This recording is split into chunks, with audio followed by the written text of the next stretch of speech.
তাহলে কংগ্রেস প্রথম ᱨᱮᱵᱚᱱ ᱧᱮᱞᱟ ᱠᱚᱝᱜᱨᱮᱥ ᱡᱟᱦᱟᱸ ᱥᱚᱵᱫᱚ ᱛᱮ ᱚᱱᱟ ᱠᱚᱝᱜᱨᱮᱥ ᱥᱚᱵᱫᱚ ᱛᱮᱫ ᱫᱚ ᱚᱠᱟ ᱫᱮশ ᱠᱷᱚᱱ ᱠᱚ ᱦᱟᱛᱟᱣ ᱟᱠᱟᱫᱟ? তাহলে কংগ্রেস নয়া শব্দ দᱚᱠᱚ হাতাও আকাদা কংগ্রেস শব্দটি নেওয়া হয়েছে উত্তর আমেরিকা থেকে। এর মেনাগᱼᱟ যে কংগ্রেস শব্দটি প্রথম ব্যবহার করেন কে? উনি ᱫᱚᱭ ᱦᱩᱭᱩᱜ ᱠᱟᱱᱟ সুরেন্দ্রনাথ বন্দ্যোপাধ্যায়। সাল ᱫᱚ ᱦᱩᱭᱩᱜ ᱠᱟᱱᱟ 1882 সাল ᱨᱮᱱᱟᱜ 27 ᱢᱮ।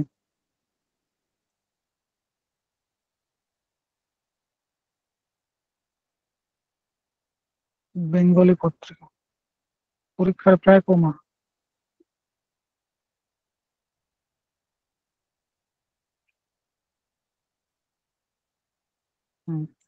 তারপর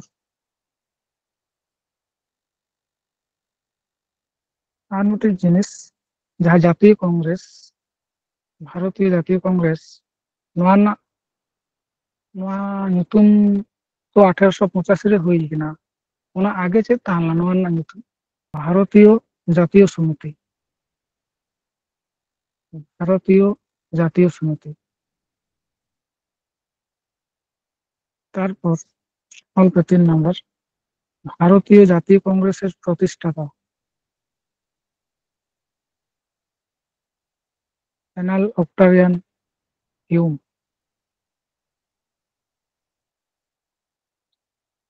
প্রতিষ্ঠা লেদা 1885 সাল রেনাং 24 ডিসেম্বর। 1885 সাল রেনাং 24 ডিসেম্বর। বানার গে হেবিয়ে বানার গে প্রশ্ন কো হেজ বাড়া। জাতীয় কংগ্রেসের প্রতিষ্ঠাতা আর সাল প্রতিষ্ঠাতা হুᱭᱩᱜ ᱠᱟᱱᱟ এনাল অক্টাভিয়ান হিউম। সাল ᱫᱚ ᱦᱩᱭᱩᱜ ᱠᱟᱱᱟ 1885 সাল রেনাং 24 December.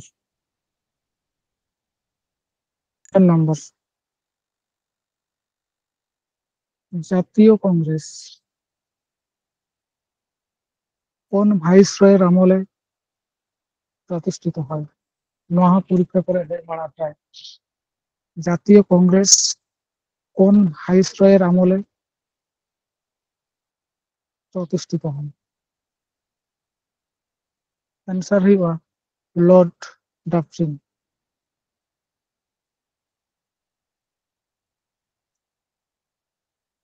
Lord Dufferin.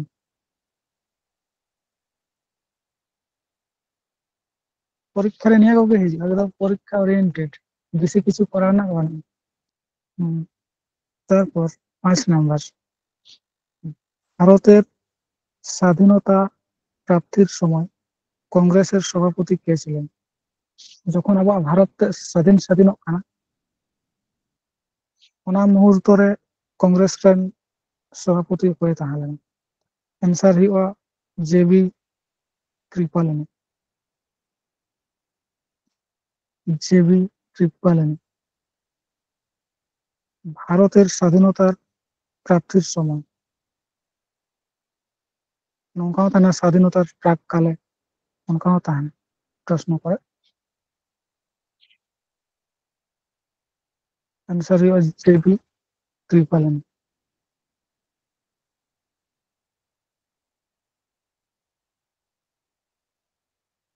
JB Kripalani full form पे বাড়ায় তাবona যায় জেবি কৃপালিনী। হ্যাঁ যেতে তো জীবত জীবতনাথ দিতে তো ভগবান দাস। আদি মারাং nyutum তাই জীবতনাথ ভগবান দাস কৃপালিনী।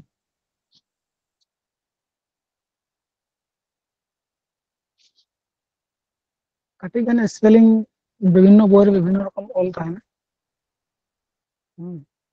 কিন্তু ভগবান দাস না ওনা ᱧᱮᱞ কাতে গে পুরা ক্লিয়ার হয়ে যে নোয়া দো নুᱭᱟᱜ ᱠᱟᱱᱟ ᱱᱚᱣᱟᱴᱟᱜ ᱜᱮ ᱦᱩᱭᱩᱜᱼᱟ ᱢᱮᱱᱛᱮ।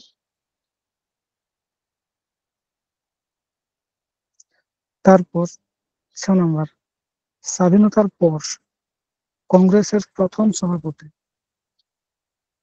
কে ছিলেন? ভিভিআই প্রশ্ন। স্বাধীনতার পর কংগ্রেসের প্রথম সভাপতি কে ছিলেন? Answer of Pattabhi Sitaramayya.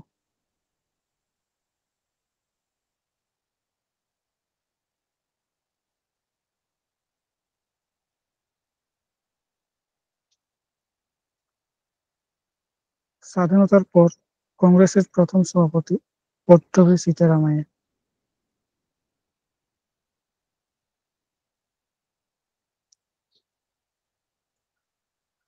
কলকাতাতে।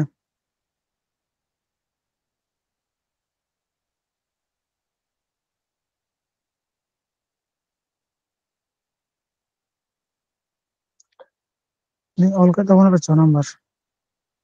হ্যাঁ গঙ্কা, ওকে দেন। তারপর 7 নম্বর, জাতীয় কংগ্রেসের ইতিহাস রচনা করেন কে? অনাময়ী হয় পট্টভি সীতারামাইয়া। জাতীয় কংগ্রেসের ইতিহাস রচনা করেন পট্টভি সীতারামাইয়া।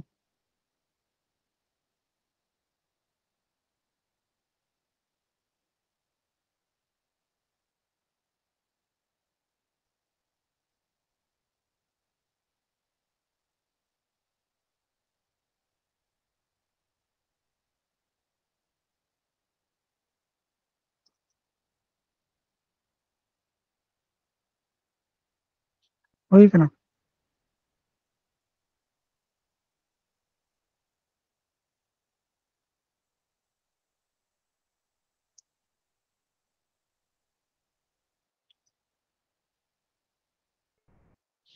তারপর অল্প 8 নম্বর। 8 নম্বর, কংগ্রেসে সব থেকে বেশিবার সভাপতিত্ব করেন কে? ᱱᱚᱰᱮ ᱫᱚ 2 ᱦᱚᱲ ᱦᱮᱱᱟᱜ ᱠᱤᱱᱟ, জওহরলাল নেহরু আর দাদাভাই নওরোজি। 8 নম্বর অলসো, কংগ্রেসে সব থেকে বেশিবার সভাপতিত্ব করেন, মানে সব থেকে বেশিবার কেন সভাপতিত্ব করেন? জওহরলাল নেহরু আর দাদাভাই নওরোজি।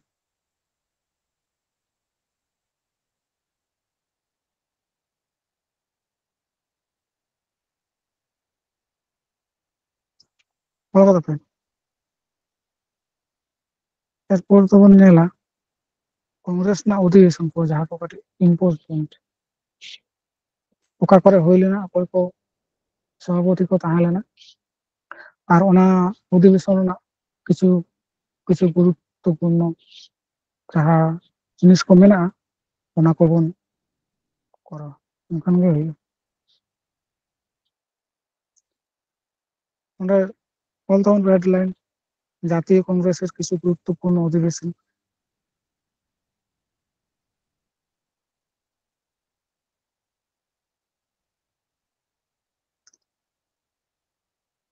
জাতীয় কংগ্রেসের কিছু গুরুত্বপূর্ণ অধিবেশন।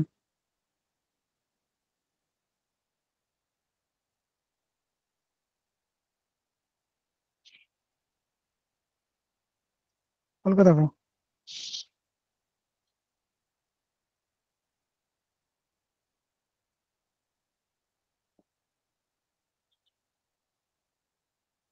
অল হই না? হ্যাঁ গঙ্কা। 1 নম্বর অল্প, বোম্বে অধিবেশন। বোম্বে অধিবেশন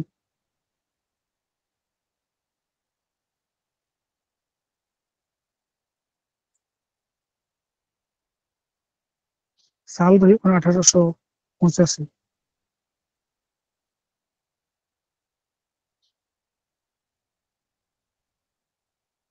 সভাপতি তাহলে না উমেশ চন্দ্র বন্দ্যোপাধ্যায়।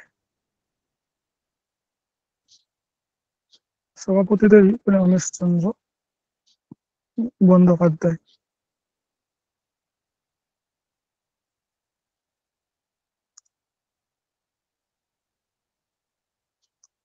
কলকাতাতে। ᱦᱮᱸ ᱜᱚᱝᱠᱮ ᱦᱩᱸ ᱟᱨ ᱞᱟᱛᱟর ᱨᱮ ᱚᱞ ᱯᱮ গুরুত্ব মিটিং পয়েন্ট কাটে গুরুত্ব দেন অল পে এটি কংগ্রেসের প্রথম অধিবেশন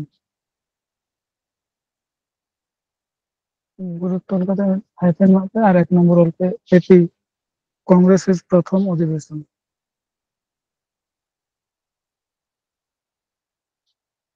কংগ্রেসের প্রথম অধিবেশন ভালো কথা আছে হ্যাঁ গংকে আর 2 নম্বর অল্পে কংগ্রেসের প্রথম অধিবেশনে মোট সদস্য সংখ্যা 72 জন প্রথম যাহা অধিবেশন হইলে না উনরেdo টোটাল 72 জন সদস্য को তাহান মানে অধিবেশন পরীক্ষার হে বড়া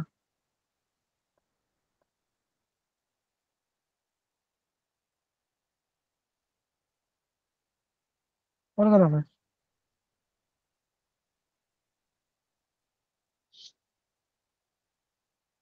বল হয়ে গেল হ্যাঁ গংকে যদি নৌকা প্রশ্ন থাকে না যে জাতীয় কংগ্রেস না প্রথম অধিবেশন ওকাটা কানা সেটা বোম্বে অধিবেশন আর কোন কোন সময় ওনা কলেজ को tema অপশন রে ওকা কলেজ রে তখন do হুইউᱜᱼᱟ গোকুল দাস তেজপাল সংস্কৃত কলেজ ফলো দোহ কাগ পে সাইড রে গোকুল দাস তেজপাল সংস্কৃত কলেজ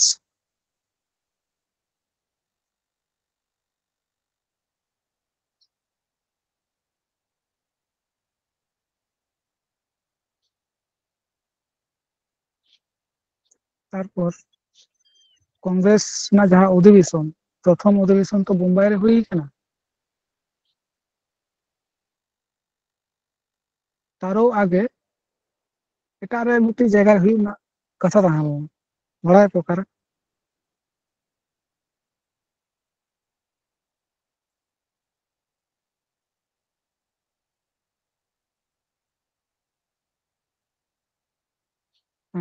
বোম্বাই রে হুই মাড়াং এটা জায়গা রে হুই না কথা তাহাম না প্রথম অধিবেশন তো অনে ᱫᱚ ᱚᱱᱠᱟ ᱚᱱᱟ ᱴᱟইᱢ ᱨᱮ ᱢᱤᱫᱴᱤᱡ ᱵᱷᱟইরাস লেখা ᱜᱮ ᱨᱳᱜ ᱦᱩᱭ ᱞᱮᱱᱟ ᱚᱱᱟ ᱠᱷᱟᱹᱛᱤᱨ ᱚᱱᱟ ᱠᱮᱱᱥᱮᱞ ᱞᱮᱱᱟ তারপর বোম্বাই রেকো আগু কেন তো প্রথম ওকারে হুই না কথা তাহাম প্রথম ᱫᱚ হুই না তাহলে না পুনে রে আজম কথা ভাই প্রথম প্রথম ᱫᱚ হুই না পুনে রে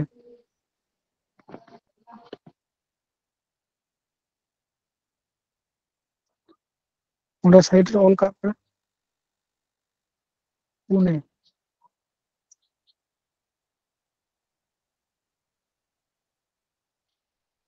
তারপর 2 নম্বর অল্প কলকাতা অধিবেশন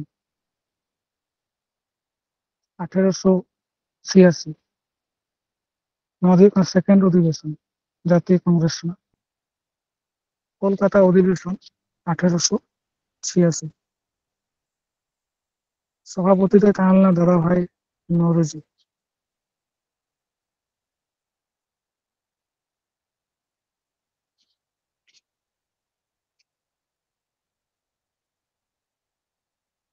দাদা ভাই নওরোজি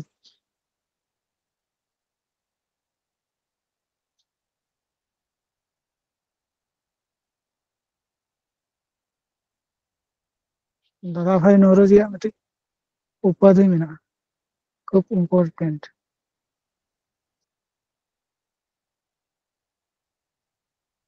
গ্র্যান্ড ওল্ড ম্যান মহান বৃদ্ধ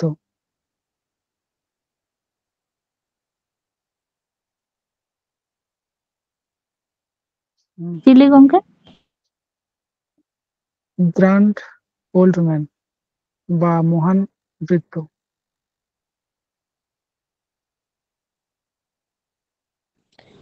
मोहन चिली बनवन किता মহান বৃদ্ধ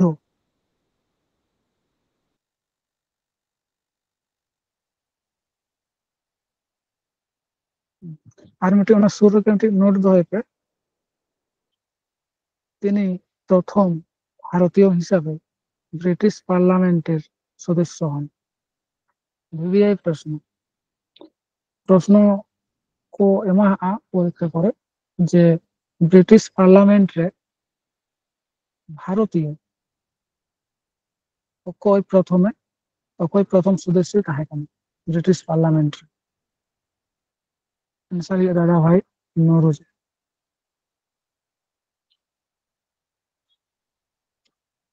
কলকাতা ভাই প্রথম ভারতীয় যাহে তো দাদা ভাই নরোজি প্রথম ব্রিটিশ পার্লামেন্টের সদস্য তাহে কেন। ভিভিআই প্রশ্ন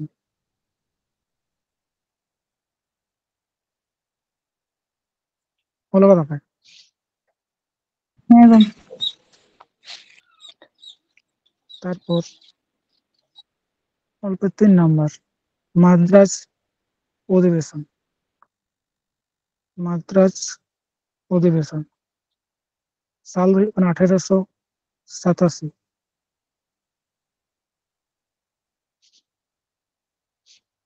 1887 সভাপতি হুᱭᱩᱜ ᱠᱟᱱᱟ বদরুদ্দিন তায়েবজি। বদরুদ্দিন তায়েবজি।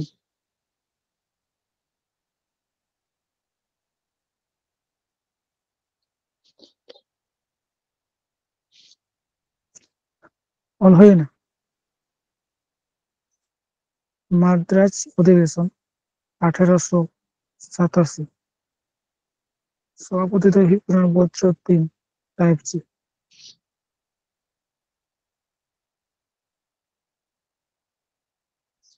হয়ে গেল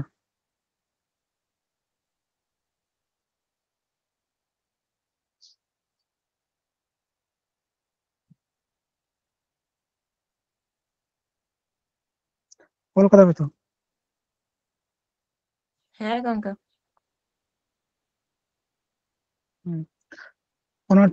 ওনার গুরুত্ব অল্পে প্রথম মুসলিম সভাপতি পরীক্ষার বাড়া প্রথম জাতীয় কংগ্রেসের প্রথম মুসলিম সভাপতি কে ছিলেন। आंसर हुआ बदरुद्दीन तैयबजी।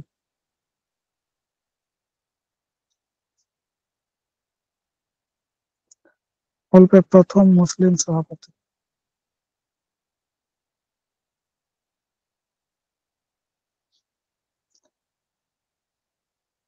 কলকাতা ফ্যান। হ্যাঁ গঙ্কা। তারপর 4 নম্বর এলাহাবাদ অধিবেশন সাল 1888। এলাহাবাদ অধিবেশন সাল 1888 সভাপতি জর্জ ওইলো। জর্জ ওইলো নইকে প্রথম ব্রিটিশ সভাপতি জাতীয় কংগ্রেস জর্জ ওইলো নইকে প্রথম ব্রিটিশ সভাপতি জাতীয় কংগ্রেস।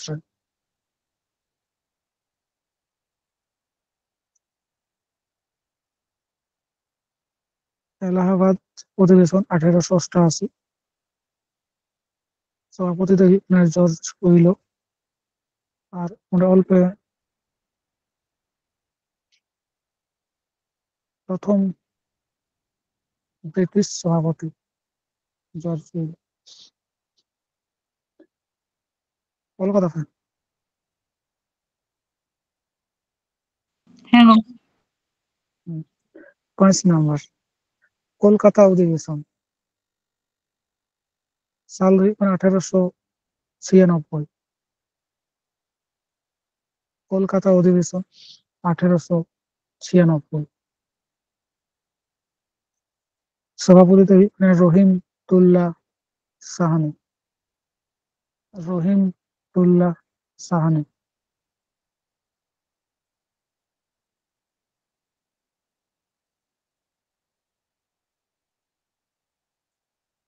কলকাতা ফ্যান। কলকাতা অধিবেশন 1896 সভাপতি ᱫᱚ ᱦᱩᱭᱩᱜ ᱠᱟᱱᱟ রহিমতুল্লাহ সাহান। ᱱᱚᱣᱟ ᱨᱮᱱᱟᱜ ᱚᱱᱟ অধিবেশন ᱨᱮᱱᱟᱜ গুরুত্ব ᱫᱚ ᱦᱩᱭᱩᱜ ᱠᱟᱱᱟ এই অধিবেশনে প্রথম বন্দে মাতরম গানটি গাওয়া হয়। এই অধিবেশনে প্রথম বন্দে মাতরম গানটি গাওয়া হয়।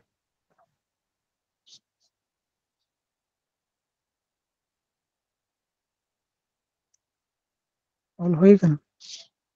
ᱦᱮᱸ ᱜᱚᱝᱠᱮ।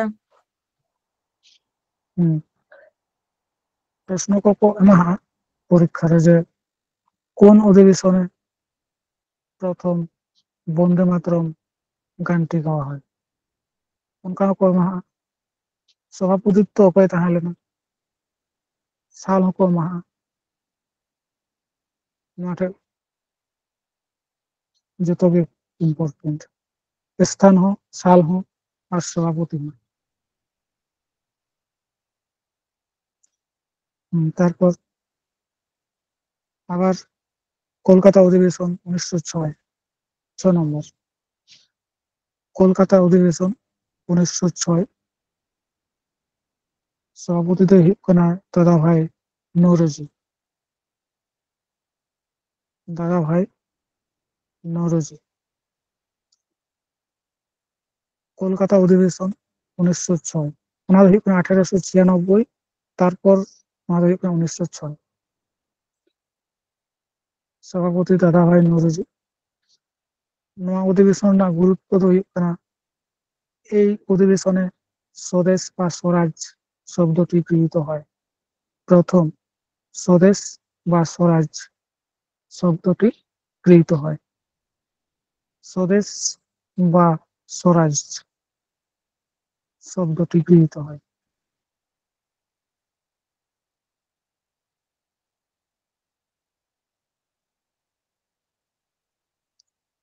এই অধিবেশনে স্বদেশ বা স্বরাজ শব্দটি গৃহীত হয়।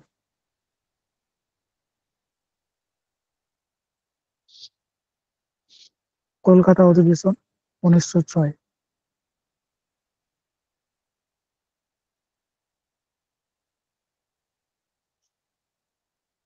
ᱦᱩᱭ ᱠᱟᱱᱟ?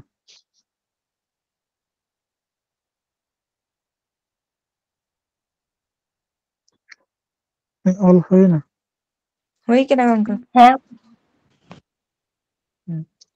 তারপর 7 নম্বর সুরাট অধিবেশন, খুব ইম্পর্টেন্ট, পরীক্ষায় প্রায় হিসেবে। সুরাট অধিবেশন 1907, সাল 1907।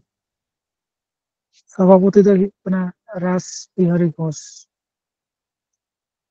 সুরাট অধিবেশন 1907 সভাপতি ᱫᱚ ᱦᱩᱭᱩᱜ ᱠᱟᱱᱟ রাস বিহারী ঘোষ।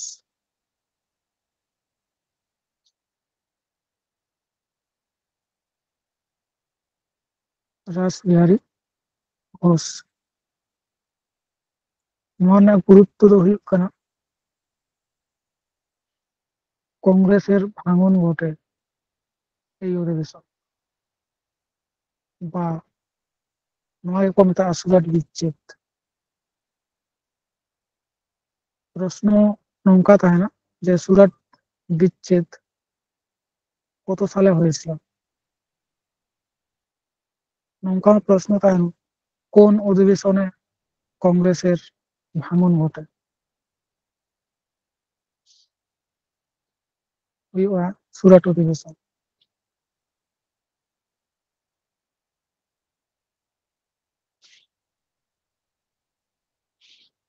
আর ᱢᱤᱫᱴᱮᱡ গুরুত্ব ᱫᱚ ᱦᱩᱭᱩᱜ ᱠᱟᱱᱟ ᱱᱚᱣᱟ অধিবেশন ᱨᱮᱜᱮ কংগ্রেস বারেয়া ভাগ ᱨᱮᱠᱚ ভাগ ᱞᱮᱱᱟ, চরমপন্থী আর নরমপন্থী।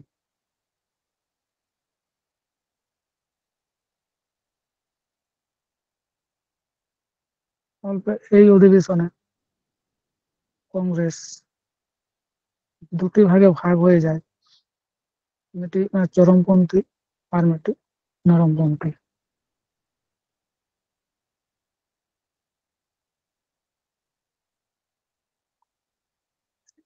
ᱚᱞ ᱦᱩᱭ ᱠᱟᱱᱟ? ᱦᱮᱸ ᱜᱚᱝᱠᱮ ᱱᱚᱰᱮ ᱠᱟᱹᱴᱤᱡ ᱜᱟᱱ ᱚᱞ ᱫᱚᱦᱚ ᱠᱟᱜ ᱯᱮ, ᱯᱚᱨᱤᱠᱷᱟ ᱠᱚᱨᱮ ᱦᱮᱡ ᱵᱟᱲᱟᱜᱼᱟ ᱢᱟঝে মধ্যে, যে নরমপন্থী আর চরমপন্থী মধ্যে রে নরমপন্থী অকᱚᱭ ᱠᱚᱠᱚ ᱛᱟᱦᱮᱸ ᱞᱮᱱᱟ ᱟᱨ চরমপন্থী অকᱚᱭ ᱠᱚᱠᱚ ᱛᱟᱦᱮᱸ ᱞᱮᱱᱟ? ᱢᱟᱱᱮ ᱠᱟᱹᱴᱤᱡ ᱜᱟᱱ ᱚᱞ ᱯᱮ᱾ নরমপন্থী ᱫᱚᱠᱚ ᱦᱩᱭᱩᱜ ᱠᱟᱱᱟ সুরেন্দ্রনাথ ব্যানার্জি,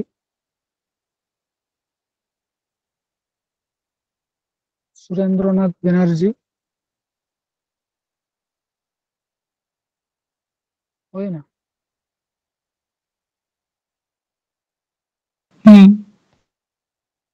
তারপর ᱦᱩᱭᱩᱜ ᱠᱟᱱᱟ দাদা ভাই নওরোজি,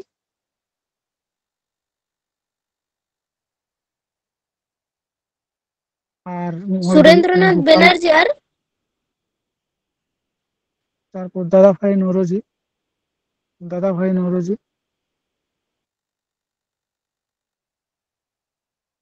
গোপাল কৃষ্ণ গোখলে,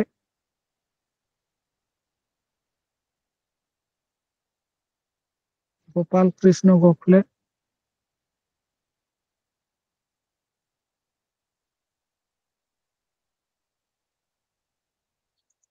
গোপাল কৃষ্ণ গোখলে হয়ে গেল। ᱦᱮᱸ ᱜᱚᱝᱠᱮ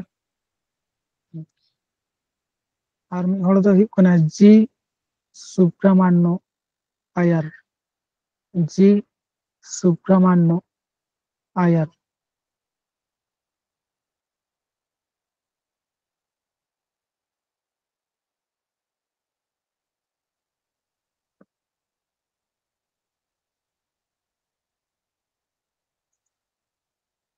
জি সুব্রামান্য আয়ার বল হয়ে গেল।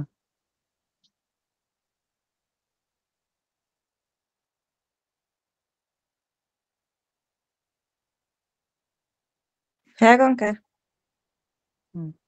পরীক্ষা করে ᱠᱚ ᱮᱢᱟᱜᱼᱟ, ᱦᱚᱭᱛᱚ ᱯᱮᱭᱟ ᱚᱯᱥᱮᱱ ᱠᱚ ᱮᱢᱟᱜᱼᱟ, ᱯᱮᱭᱟ নরমপন্থী ᱠᱚ ᱮᱢᱟᱜ ᱠᱚᱣᱟ আর ᱢᱤᱫᱴᱤᱡ চরমপন্থী। ᱚᱱᱟ ᱡᱟᱭᱜᱟ ᱨᱮᱠᱚ ᱞᱟᱹᱭᱟ ᱡᱮ ᱚᱠᱚᱭᱴᱟᱜ ᱠᱟᱱᱟᱭ চরমপন্থী ᱥᱮ ᱚᱠᱚᱭᱴᱟᱜ ᱠᱟᱱᱟᱭ নরমপন্থী। বুঝ ᱠᱮᱫᱟ ᱯᱮ? আচ্ছা, তারপর গঙ্কে চরমপন্থী ᱫᱚ ᱚᱠᱚᱭᱴᱟᱜ ᱛᱟᱭᱞᱮ? চরমপন্থী হেᱱᱟᱜ ᱠᱚᱣᱟ, ᱩᱱᱠᱩ ᱦᱚᱸ হেᱱᱟᱜ ᱠᱚᱣᱟ, ᱩᱱᱠᱩ ᱟলাদা।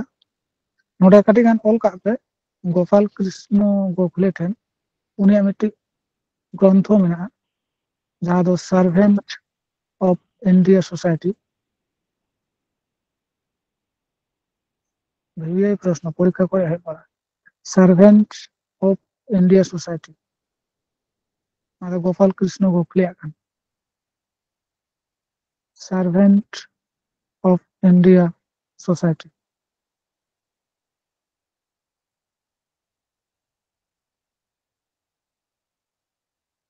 ᱜᱚᱝᱠᱮ ᱢᱚᱦᱟᱛᱢᱟ ᱜᱟᱱধᱤ ᱦᱚᱸᱛᱚ ᱛᱟᱦᱮᱸ ᱠᱟᱱᱟᱭ।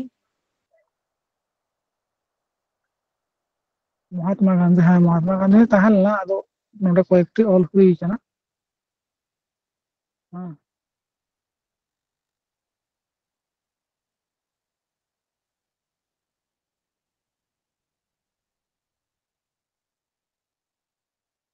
ᱚᱸᱰᱮ ᱠᱚ ᱚᱞ ᱠᱟᱫᱟ ᱛᱚ servant of India society Gopal Krishna Gokhale all.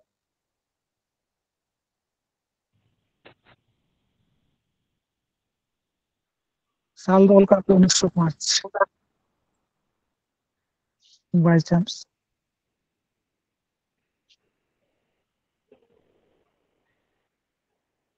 All হুই কানা। হ্যাঁ ᱦᱩᱭ ᱦᱮᱸ ᱜᱚᱝᱠᱮ ᱜᱚᱝᱠᱮ হ্যাঁ হ্যাঁ ᱜᱚᱝᱠᱮ ᱥᱟᱞ ᱫᱚ ᱛᱤᱱᱟᱹᱜ? 1905।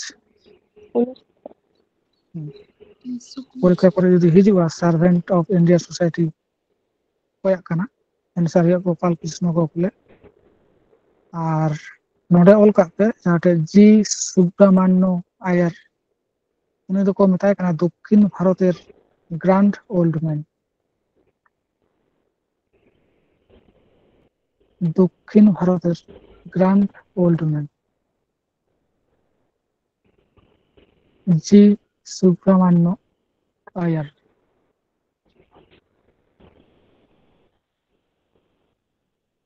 দক্ষিণ ভারতের grand old man. Old man. হ্যাঁ,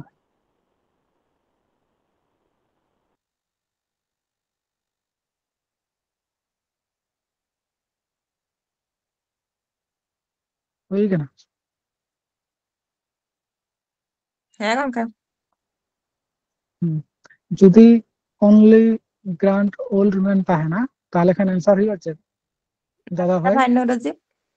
নরজি। হ্যাঁ, আর যদি দক্ষিণ ভারতের গ্র্যান্ড ওল্ড ম্যান को লাগে তখন দিয়ে জি সুব্রমণ্য আয়ার।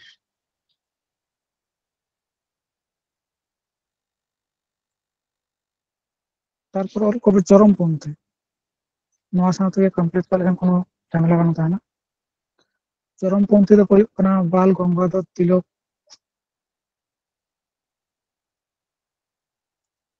লালা লাজপত রায়,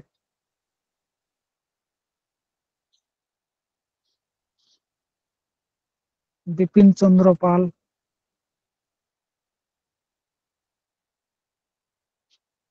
আর মিটটিজ ᱫᱚ ᱦᱩᱭᱩᱜ ᱠᱟᱱᱟ অরবিন্দ ঘোষ। অরবিন্দ ঘোষ।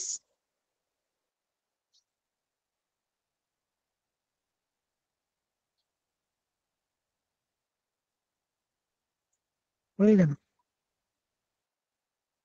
বাল গঙ্গাধর তিলক, লালা লাজপত রায়, বিপিন চন্দ্র পাল আর অরবিন্দ ঘোষ।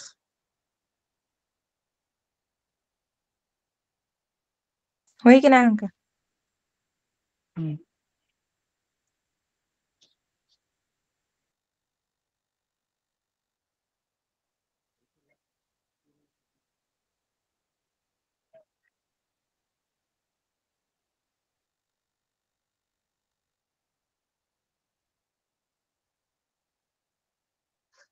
তাহলে নোᱰᱮ ᱠᱷᱚᱱ প্রশ্ন ᱠᱚ ᱦᱤᱡᱩᱜᱼᱟ ᱡᱮ কংগ্রেসের ভাঙন ঘটে কোন অধিবেশনে?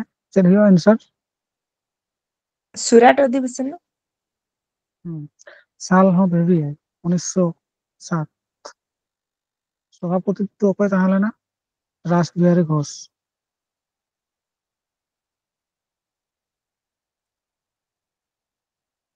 তারপর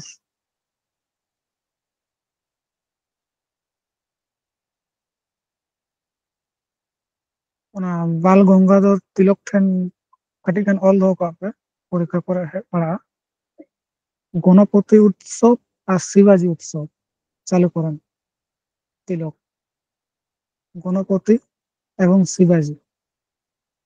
গণপতি ᱫᱚ ᱦᱩᱭᱩᱜ ᱠᱟᱱᱟ ᱥᱟᱞ ᱫᱚ 1893 আর শিবাজী ᱫᱚ 1896।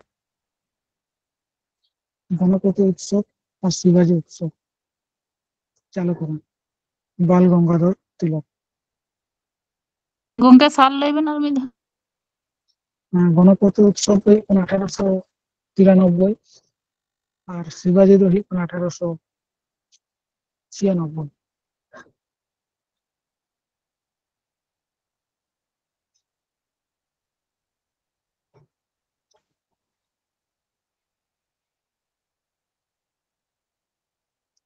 আর মিটটিᱡ ᱚᱞ ᱠᱟᱜ ᱯᱮ, ᱩᱱᱤᱭᱟᱜ ᱢᱤᱫᱴᱤᱡ ᱵᱳᱭ ᱛᱟᱦᱮᱸ ᱞᱮᱱ ᱛᱟᱭᱟ, ᱚᱱᱟ ᱫᱚ ᱦᱩᱭᱩᱜ ᱠᱟᱱᱟ গীতা রহস্য।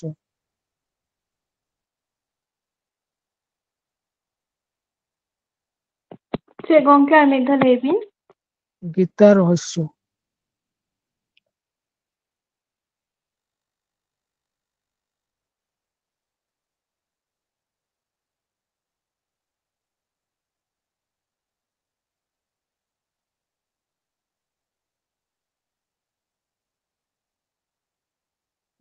ᱚᱞ ᱦᱩᱭ ᱠᱟᱱᱟ? হ্যাঁ গঙ্কে। ᱦᱳᱭ ᱜᱚᱝᱠᱮ।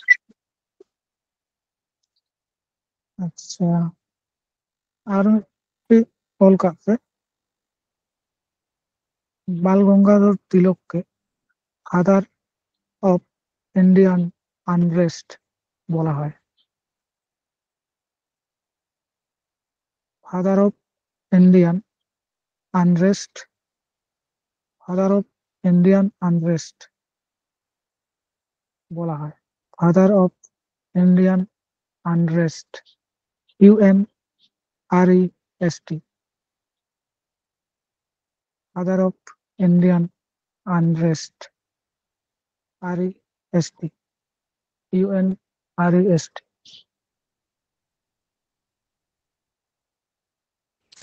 আদার অফ ইন্ডিয়ান, তারপর Unrest.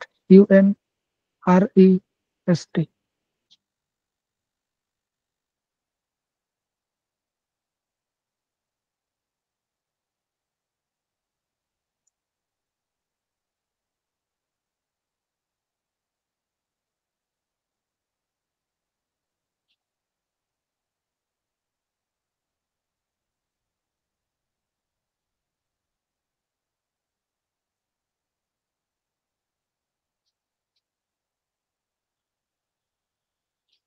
হয়ে গেল।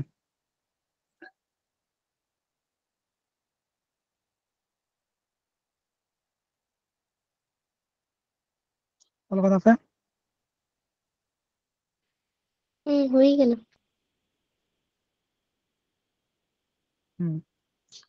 নorde খনো নিয়ে কবে তারপর অল পার্ট নাম্বার কলকাতা অধিবেশন সাল ᱦᱩᱭᱩᱜ ᱠᱟᱱᱟ 1911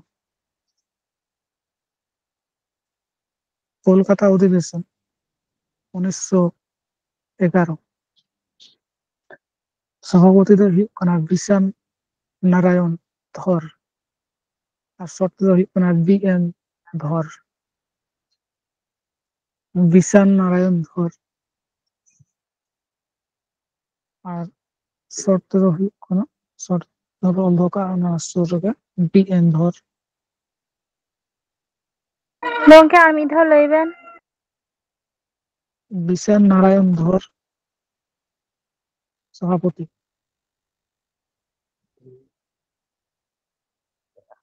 বিশান নারায়ণ ধর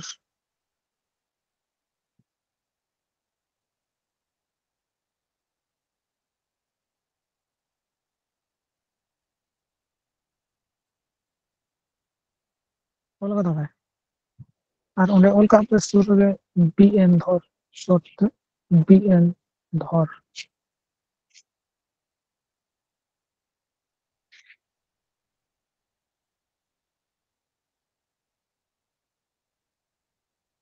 নয়া অধিবেশন রᱮᱱᱟᱜ গুরুত্ব ᱫᱚ ᱦᱩᱭᱩᱜ ᱠᱟᱱᱟ এই অধিবেশনে প্রথম জনগণ মন গানটি গাওয়া হয়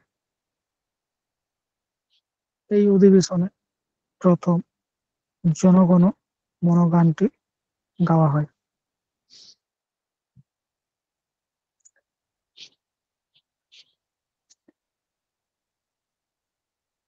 তারপর অল্পে 9 নম্বর লখনৌ অধিবেশন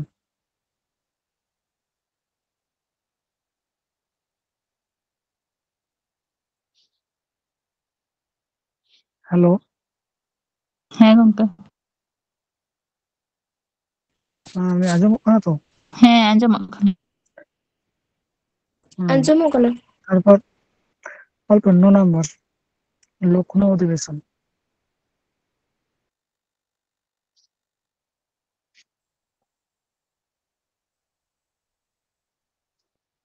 লখনৌ অধিবেশন 1916 সভাপতি ᱫᱚ ᱦᱩᱭᱩᱜ ᱠᱟᱱᱟ অম্বিকা চরণ মজুমদার সভাপতি ᱫᱚ ᱦᱩᱭᱩᱜ ᱠᱟᱱᱟ অম্বিকা চরণ মজুমদার নয়া অধিবেশন রᱮᱱᱟᱜ গুরুত্ব ᱫᱚ হুᱭᱩᱜ ᱠᱟᱱᱟ এই অধিবেশনে চরমপন্থী ও নরমপন্থী আবার মিলিত হয় মানে যা সুরাট অধিবেশন রেকো ভিনা লেনা আর নয়া লখনৌ অধিবেশন রেদো আবার কো মিᱴᱷᱮᱡᱚᱜ ᱠᱟᱱᱟ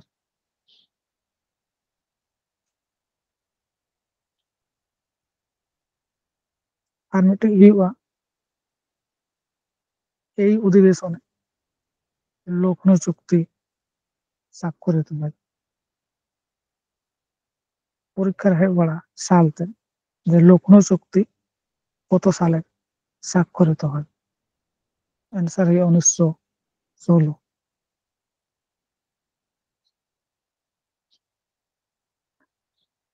1916।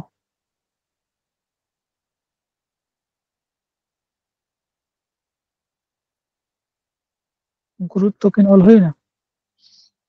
ᱦᱮᱸ ᱜᱚᱝᱠᱮ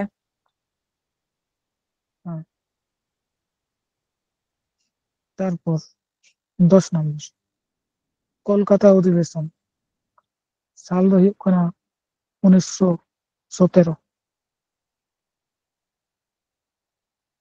সভাপতি ᱫᱚ ᱦᱩᱭᱩᱜ ᱠᱟᱱᱟ এনি বেসান্ত। কলকাতা অধিবেশন 1917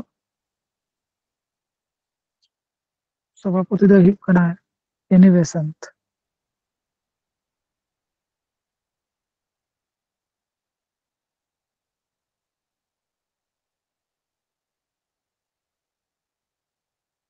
এনি বেসান্ত।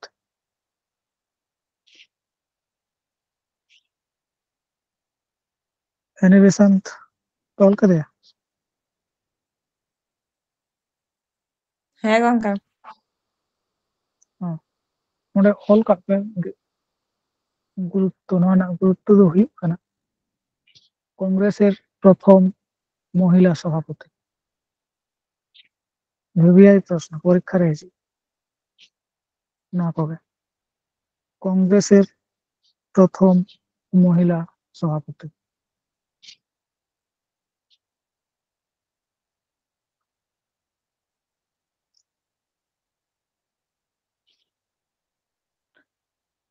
কংগ্রেসের প্রথম মহিলা সভাপতি।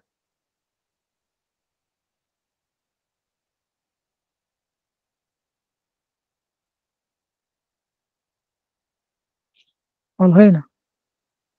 হ্যাঁ গংকে তারপর অল্প 11 নম্বর কলকাতা অধিবেশন সাল ᱫᱚ ᱦᱩᱭᱩᱜ ᱠᱟᱱᱟ 1920।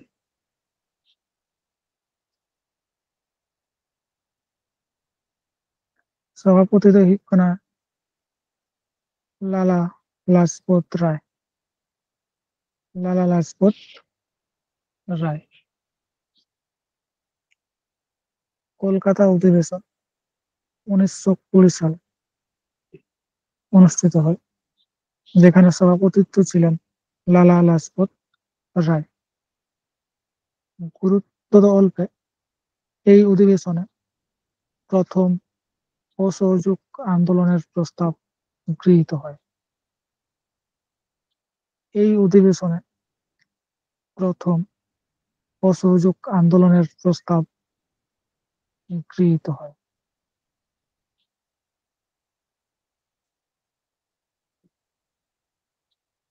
এই অধিবেশনে প্রথম অসহযোগ আন্দোলনের প্রস্তাব গৃহীত হয়। অলগা রাখা হ্যাঁ গংকে যদি প্রশ্ন হয়ে যে জাতীয় কংগ্রেসের প্রথম মহিলা সভাপতি কে ছিলেন সেটা any Besant Annie Besant. Annie Besant. জাতীয় কংগ্রেসের কোন অধিবেশনে অসহযোগ আন্দোলনের প্রস্তাব গৃহীত হয় তখন সেটা কলকাতা অধিবেশন।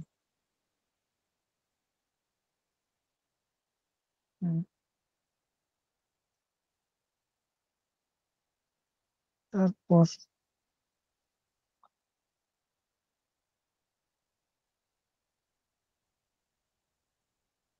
পরের অল্পে তারপর আবার কলকাতা অধিবেশন মানে কলকাতার আগে সব থেকে বেশি অধিবেশন হইলে না কলকাতা না গুরুত্ব তো কাটি বেশি গে বুঝতা কলকাতার টোটাল অধিবেশন তিনা হইলেন বড়াই পে কলকাতার হইলে না 10টি টোটাল। আর সব থেকে গুরুত্বপূর্ণ ᱫᱚ ᱦᱩᱭᱩᱜ ᱠᱟᱱᱟ কলকাতা অধিবেশন কবে ᱚᱸᱰᱮ ᱜᱮ সব থেকে বেশি কিছু হই ᱠᱟᱱᱟ আরে কিছু অল্প 12 নম্বর কলকাতা অধিবেশন 1921। কলকাতা অধিবেশন 1921 সভাপতি ᱫᱚᱭ ᱦᱩᱭᱩᱜ ᱠᱟᱱᱟ চিত্তরঞ্জন দাস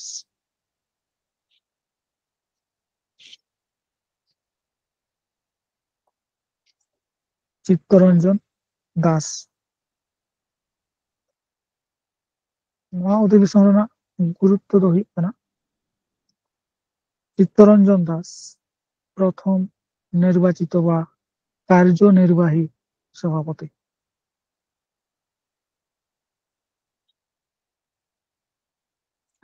প্রশ্ন को এমা পরীক্ষা করে জাতীয় কংগ্রেসের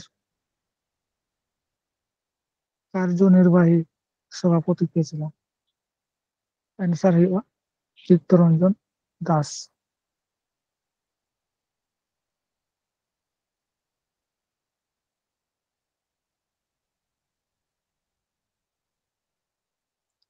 অলগা দফা হয়ে গেল। ᱱᱚᱜᱼᱚ ᱱᱚᱣᱟ কলকাতা অধিবেশন যখন হইনা 1921 রে তখন ᱫᱚ চিত্তরঞ্জনে তাহেᱸ ᱞᱮᱱᱟ জেল রে ᱵᱩᱡᱽ ᱠᱮᱫᱟ ᱯᱮ ᱢᱟᱱᱮ ᱚᱸᱰᱮ ᱛᱟᱦᱮᱸ ᱪᱚᱞᱟᱠᱟলীন ᱜᱮ কংগ্রেস ᱨᱮᱱ সভাপতিত্ব ᱦᱩᱭ ᱞᱮᱱᱟ ᱥᱮ ᱠᱚ ᱫᱚᱦᱚ ᱞᱮᱫᱮᱭᱟ ᱠᱤᱱᱛᱩ ᱩᱱᱤ ᱵᱚᱫᱚᱞ ᱛᱮ ᱮᱴᱟᱜᱤᱡ ᱛᱟᱦᱮᱸ ᱞᱮᱱᱟ ᱚᱱᱟ ᱢᱩᱦᱩᱨᱛᱚ ᱨᱮ ᱧᱩᱛᱩᱢ ᱛᱮ ᱴᱷᱤᱠ ᱢᱚᱛᱚ ᱫᱤᱥᱟᱹ ᱵᱟᱝ ᱦᱤᱡᱩᱜ ᱠᱟᱱᱟ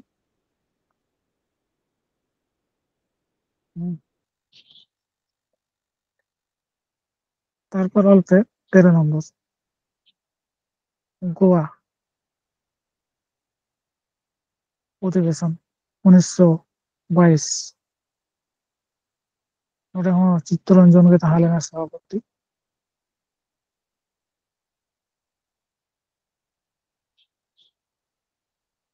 গুরুত্ব ᱫᱚ অল্পে এই অধিবেশনে স্বরাজ্য দল গঠন করা হয় স্বরাজ্য দল গঠন করা হয় এই অধিবেশনে স্বরাজ্য দল গঠন করা হয়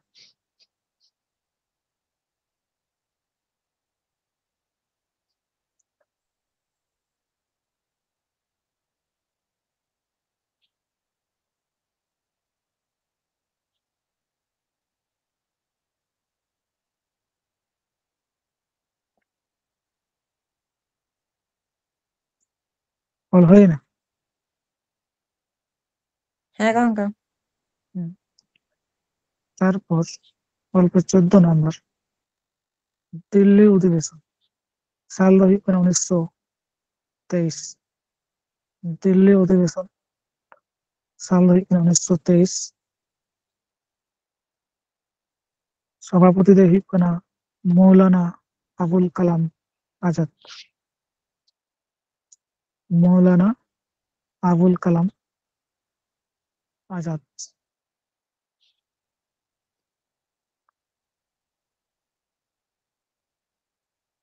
ᱱᱚᱰᱮ গুরুত্ব লেখাতে ᱫᱚ অল্পে সব থেকে কম বয়স্ক সভাপতি জাতীয় কংগ্রেসের সব থেকে কম বয়স্ক সভাপতি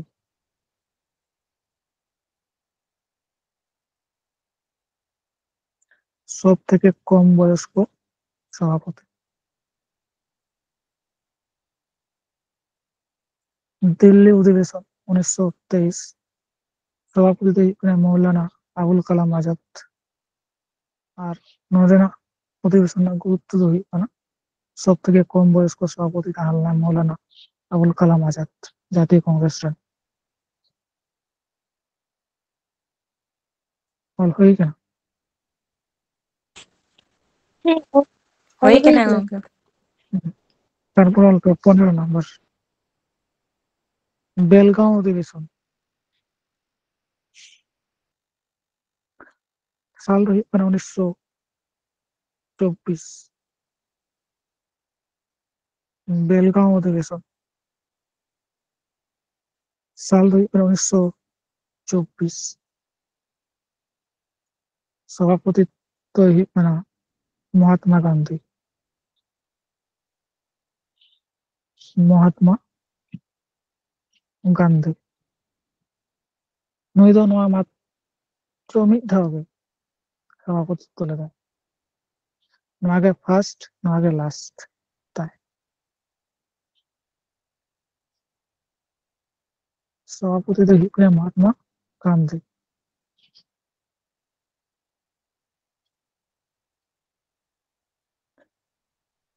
ᱚᱞ ᱦᱩᱭ ᱠᱟᱱᱟ ᱦᱮᱸ ᱦᱩᱭ ᱠᱟᱱᱟ ᱦᱮᱸ ᱜᱚᱝᱠᱮ তারপর অল পে 16 নম্বর কানপুর অধিবেশন কানপুর অধিবেশন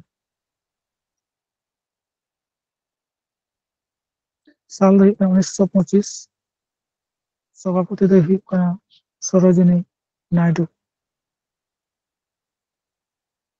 সরোজিনী নাইডু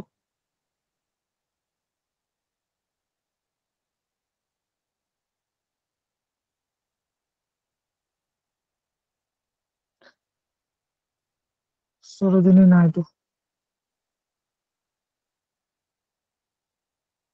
কলকাতা কা ᱦᱮᱸ ᱦᱩᱭ ᱠᱟᱱᱟ ᱱᱚᱣᱟ ᱨᱮᱱᱟᱜ গুরুত্ব লেখা তেদᱚ ᱚᱞ ᱠᱟᱜ ᱯᱮ জাতীয় কংগ্রেসের প্রথম ভারতীয় মহিলা সভাপতি জাতীয় কংগ্রেসের প্রথম ভারতীয় মহিলা সভাপতি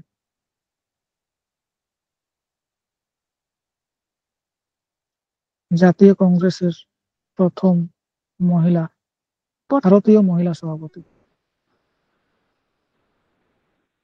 Gomke? হ্যাঁ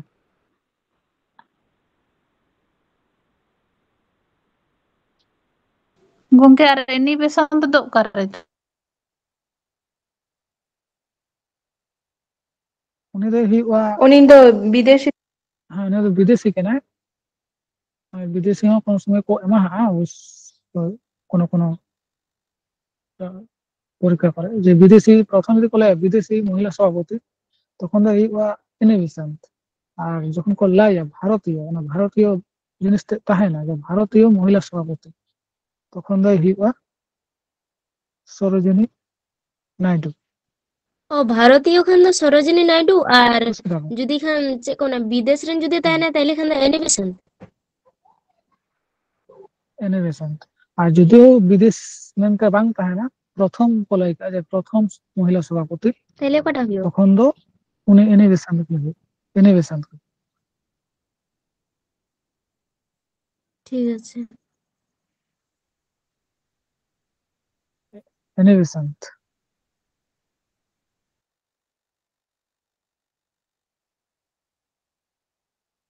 পুরো ক্লিয়ার হুম হ্যাঁ যদি ভারতীয় বলে তখন তো সরোজিনী আর প্রথম বা বিদেশি তখন তো এনে বেসান্ত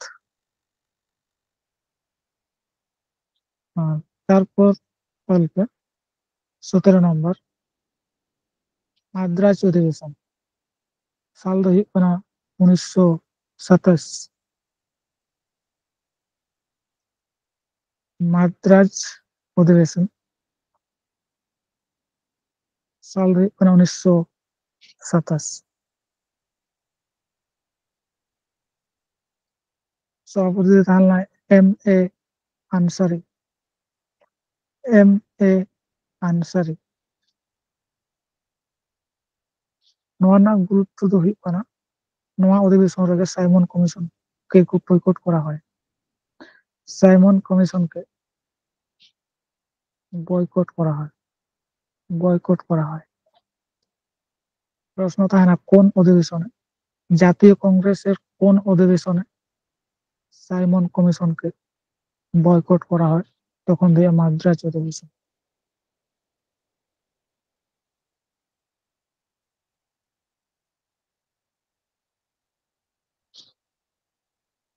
হল হয় না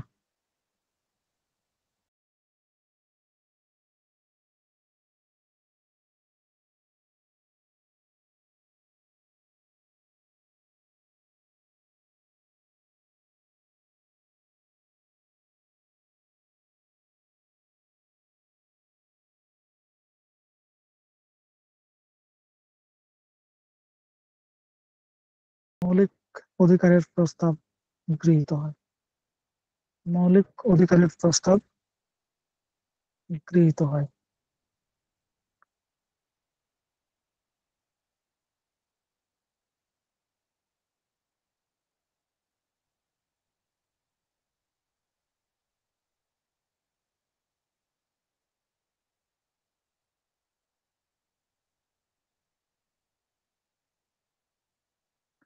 তারপর যেমন হয় তার 20 নম্বর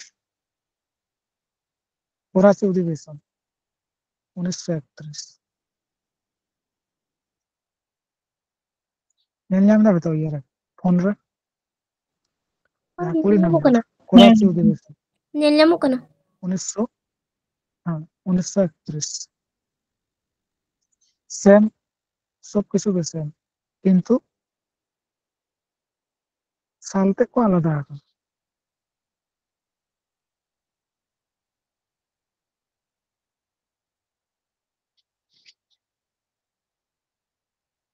যে কোনো মেট্রিক তাই না পরীক্ষার, যদি 1931 খান 31 কে তাই না আর 30 খান 30 কে তাই না।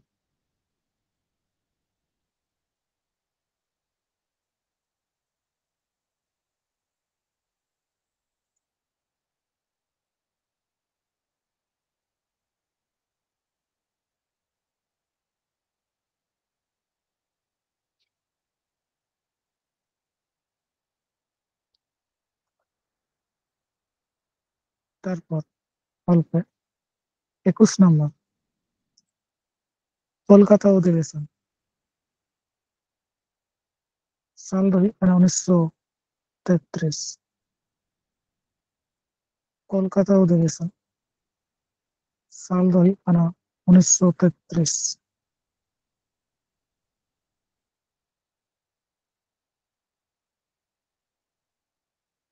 সভাপতি ᱫᱚ ᱦᱩᱭᱩᱜ ᱠᱟᱱᱟ নেলিসেন গুপ্ত। সভাপতি ᱫᱚ ᱦᱩᱭᱩᱜ ᱠᱟᱱᱟ নেলিসেন গুপ্ত।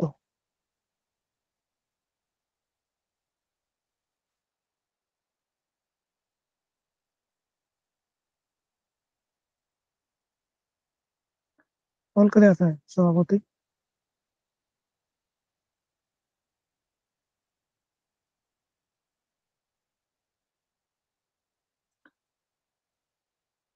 সভাপতি ᱯᱮ ᱚᱞ ᱠᱮᱫᱮᱭᱟ নেলিসেন গুপ্ত।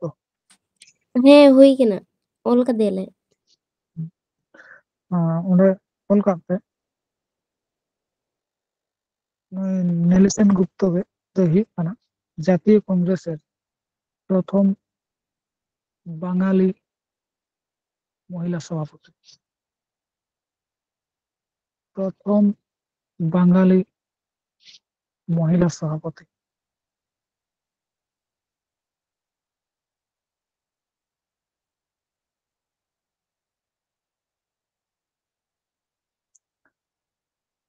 কলকাতা আছে। প্রথম বাঙালি মহিলা সভাপতি।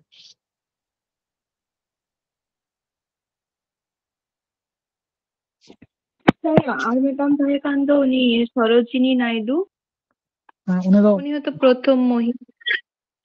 উনি ᱫᱚ ভারতীয়, যদি বলে ভারতীয় তখন ᱫᱚ সরোজিনী নাইডু। আর প্রথম বাঙালি, বাঙালি জিনিসটা যদি তাহে না বাঙালি সভাপতি তখন ᱫᱚ নেলিসেন গুপ্ত। ᱜᱚᱝᱠᱮ ᱮᱱᱤᱢᱮᱥᱚᱱ ᱫᱚ ᱩᱱᱤ ᱫᱚ ᱵᱟᱝᱜᱟᱞᱤ ᱫᱚ ᱵᱟᱝ ᱠᱟᱱᱟᱭ? বা উনি তো বাঙালি ᱫᱚ বিদেশি ᱠᱟᱱᱟᱭ, বিদেশ ᱨᱮᱱ ᱛᱟᱦᱮᱸ ᱞᱮᱱᱟ। হ্যাঁ হ্যাঁ ᱞᱟᱹᱭᱫᱟᱹᱧ ᱩᱱᱤ ᱫᱚ আয়ারল্যান্ড রিনিক ᱠᱟᱱᱟᱭ। হ্যাঁ উনি তো এটাᱜ দেশ রেন, ভারত রেন তো আর ᱵᱟᱝ ᱠᱟᱱᱟᱭ ᱥᱮ। ভারত রেন প্রথম ᱠᱚ ᱞᱟᱹᱭᱟ তখন ᱫᱚ ᱦᱩᱭᱩᱜᱼᱟ সরোজিনী। আর প্রথম বাঙালি না বাঙালি জিনিসটা তাহেন প্রথম বাঙালি মহিলা সভাপতি তখন ᱫᱚ ᱦᱩᱭᱩᱜᱼᱟ নেলিসেন গুপ্ত।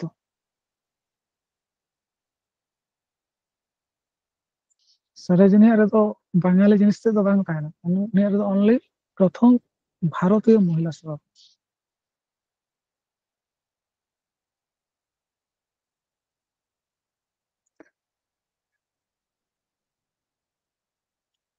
হয়ে গেল।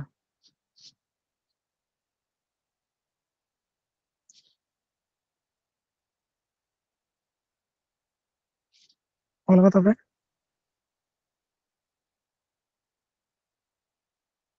ᱜᱚᱝᱠᱮ ᱥᱩᱨᱳᱡᱤᱱᱤ নাইডু ᱫᱚ ᱵᱟᱝᱜᱟᱞᱤ ᱫᱚᱭ ᱵᱟᱝ ᱠᱟᱱᱟ? ᱵᱟ ᱚᱸᱰᱮ ᱫᱚ বাঙালি মেনতে তো নাইডু তো নর্থে বাঙালি তো বাং মিলসেন গুপ্ত গে ᱦᱩᱭᱩᱜᱼᱟ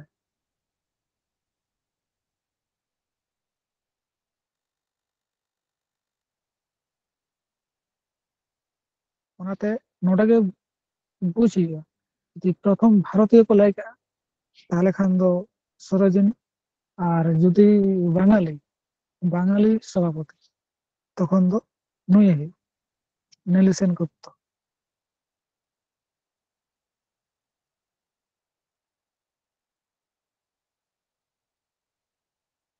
হয়ে গেল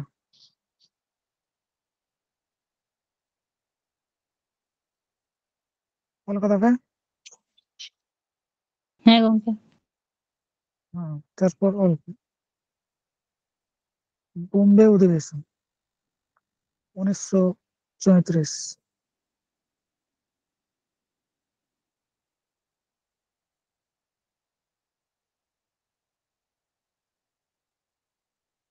সভাপতি ᱫᱚ ᱦᱩᱭᱩᱜ ᱠᱟᱱᱟ রাজেন্দ্র প্রসাদ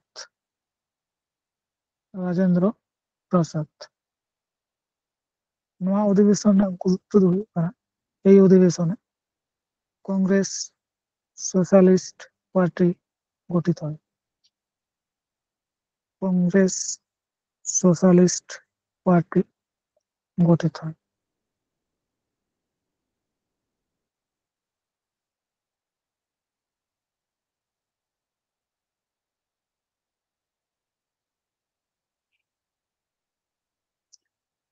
কলকাতাতে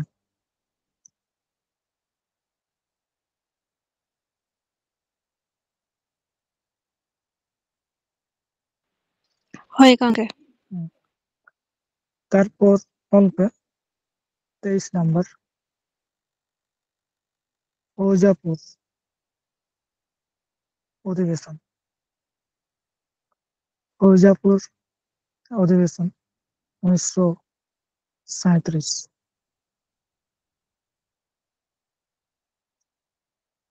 সভাপতি ᱫᱚ ᱦᱩᱭᱩᱜ ᱠᱟᱱᱟ জওহরলাল নেহরু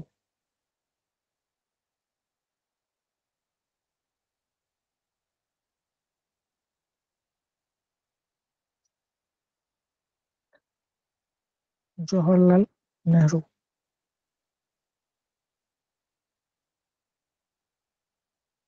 ᱱᱚᱣᱟ অধিবেশন ᱨᱮᱱᱟᱜ গুরুত্ব ᱫᱚ ᱦᱩᱭᱩᱜ ᱠᱟᱱᱟ এটি প্রথম গ্রাম্য অধিবেশন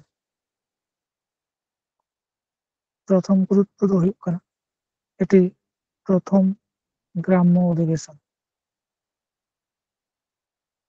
আর একটি ᱚᱱᱟ ᱫᱚ ᱦᱩᱭᱩᱜ ᱠᱟᱱᱟ এই অধিবেশনে প্রথম জাতীয় কৃষি নীতি গৃহীত হয় এই অধিবেশনে প্রথম জাতীয় কৃষি নীতি গৃহীত হয় ᱱᱚᱣᱟ অধিবেশন ᱜᱮ প্রথম ᱟᱛᱳ ᱨᱮ ᱦᱩᱭ ᱞᱮᱱᱟ ᱮᱴᱟᱜ ᱠᱚᱫᱚ ᱵᱟᱡᱟর ᱠᱚᱨᱮ ᱦᱩᱭ ᱞᱮᱱᱟ ᱛᱚ ᱢᱟᱨᱟᱝ ᱢᱟᱨᱟᱝ ᱵᱟᱡᱟর ᱠᱚᱨᱮ কলকাতা বোম্বাই সুরাট দিল্লি কিন্তু ᱱᱚᱜᱼᱱᱟ অধিবেশন ᱫᱚ প্রথম ᱟᱛᱳ ᱨᱮ ᱦᱩᱭ ᱞᱮᱱᱟ ᱱᱚᱝᱠᱟ ᱟᱛᱳ ᱚᱲᱟᱜ ᱨᱮ আর ᱱᱚᱣᱟ অধিবেশন ᱨᱮᱜᱮ প্রথম জাতীয় কৃষি নীতির গৃহীত হয়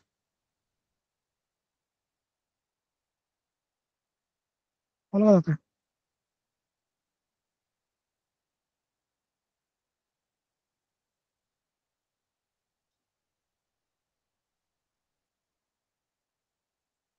ᱚᱞ ᱦᱩᱭᱱᱟ ᱦᱳᱭ ᱜᱚᱝᱠᱮ ᱦᱩᱭ ᱠᱟᱱᱟ᱾ যদি ko laya জাতীয় কংগ্রেসের প্রথম গ্রাম্য অধিবেশন কোনটি চল গয়া ফৈজাপুর অধিবেশন 1937। মির্জাপুর হো আর কোন কোন জায়গায় রে ফেজপুর কো দহ কানা ফেজপুর হকো তাহান বলতানা Faizpur Tripura Oyekar Borigojo. Hez হেজ Kur, Hez. Oyekar Borigojo, Oyekar Borigojo, Parusuro. Hez Kur.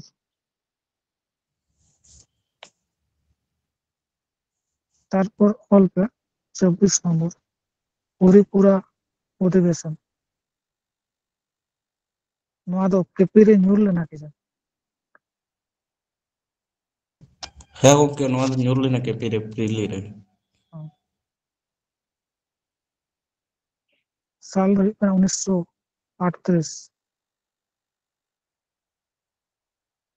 ᱱᱚᱰᱮ ᱫᱚ ᱥᱩᱵᱷᱟᱥ ᱪᱚᱱᱫᱨᱚᱭ ᱥᱚভাপতি ᱞᱮᱫᱟ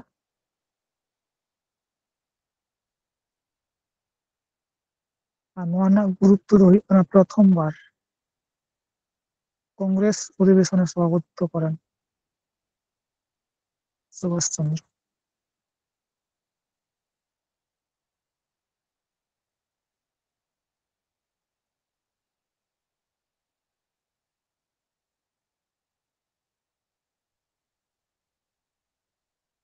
অল হয় না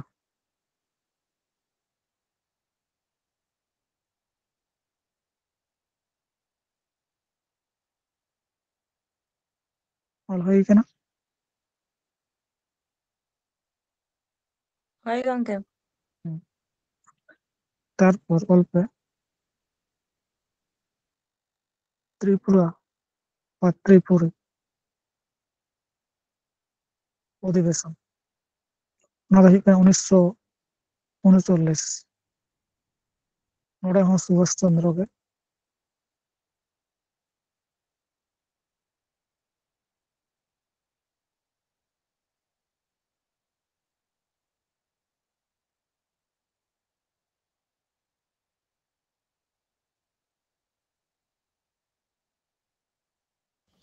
ᱜᱚᱝᱠᱮ ত্রিপুরা ᱨᱮᱫᱚ ᱯᱷᱩᱞᱯᱷᱤᱞ ᱛᱟᱦᱮᱸ ᱠᱟᱱ ᱛᱟᱭᱟ ᱥᱩᱵᱷᱟᱥ ᱪᱚᱱᱫᱨᱚ ᱵᱳᱥ ᱠᱤᱱᱛᱩ ᱱᱚᱰᱮ ᱫᱚ ᱛᱮ ᱠᱮᱫᱟᱭ ᱛᱚ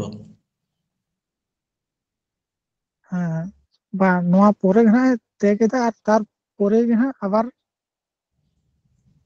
ফরওয়ার্ড ব্লকে বেনাও এᱫᱟᱭ 1 মাস লাহা তাᱭᱚᱢ ᱱᱚᱰᱮ ᱠᱷᱚᱱ ᱜᱮ ᱦᱟᱸᱜ ᱫᱟᱹᱲ ᱮᱫᱟᱭ ᱚᱱᱟ অধিবেশন ᱠᱷᱚᱱ ᱜᱮ ᱦᱟᱸᱜ ᱱᱚᱰᱮ ᱫᱚ ᱱᱚᱣᱟ ᱦᱚᱨᱤᱯᱩᱨᱟ আর ত্রিপুরী ᱨᱮᱫᱚ সুভাষ চন্দ্র ᱜᱮᱠᱚ ᱵᱟᱲᱟᱭᱟ ᱦᱩᱸ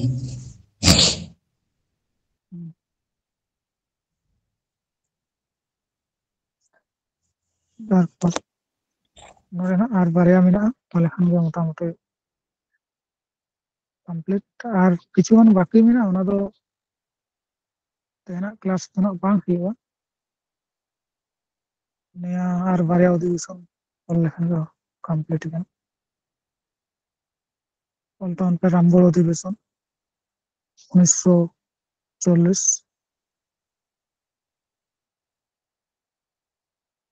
রামগড় অধিবেশন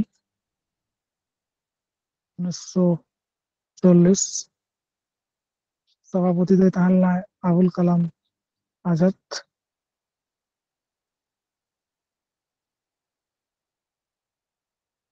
রামগড় অধিবেশন 1940 সভাপতি ᱫᱚᱭ ᱦᱩᱭᱩᱜ ᱠᱟᱱᱟ আবুল কালাম আজাদ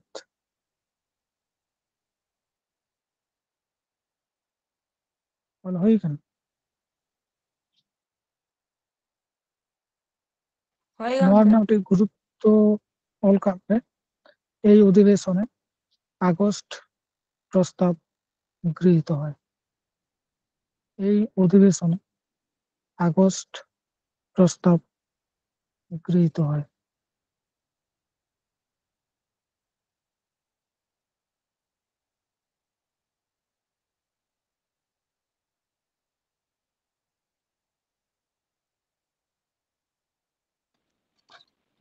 গঙ্গা আর মিঠা হুই লেবিস কেন? এই অধিবেশনে আগস্ট প্রস্তাব গৃহীত হয় আগস্ট প্রস্তাব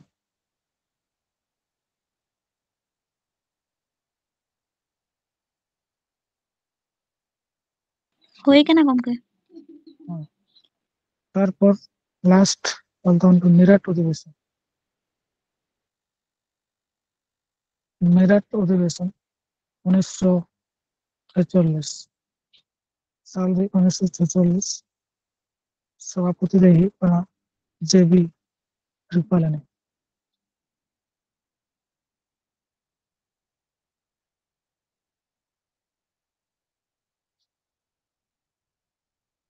और मोटामुटी 10टी गान प्रश्न ना मेना ओना दो जहां 10टी बाकी तहन कना से ओना तो पीडीएफ आकार तेगी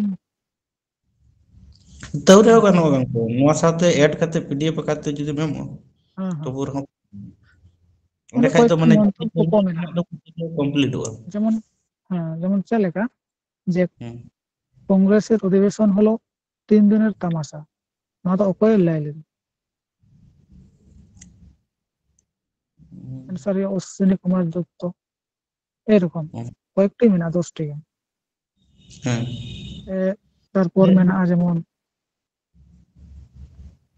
ডাফরিনের মস্তিষ্ক থেকে কংগ্রেসের জন্ম এটি কে বলেছেন নওয়ানা আনসার দুই লালা লাজপত রায় ওনা কো ওনা 10টি গান না মোটামুটি তাইলে উনকে ওনা তো মিদিন বাং ইয়ে কাতে মানে টাইম বাংলাদেশ কাতে নিয়ে সাথে গে ওনা যা পিডিএফ এম ওনা সাথে এড কাতে মেম এনে তো তাহলে আমরা আর বেশি কিছু তো বাং করা লাগবে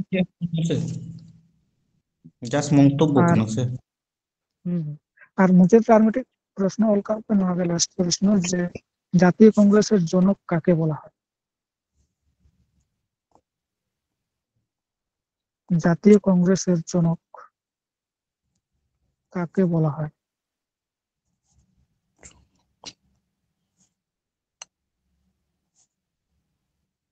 आंसर हुआ Hume Hume anal Octavian Hume জাতীয় কংগ্রেসের জনক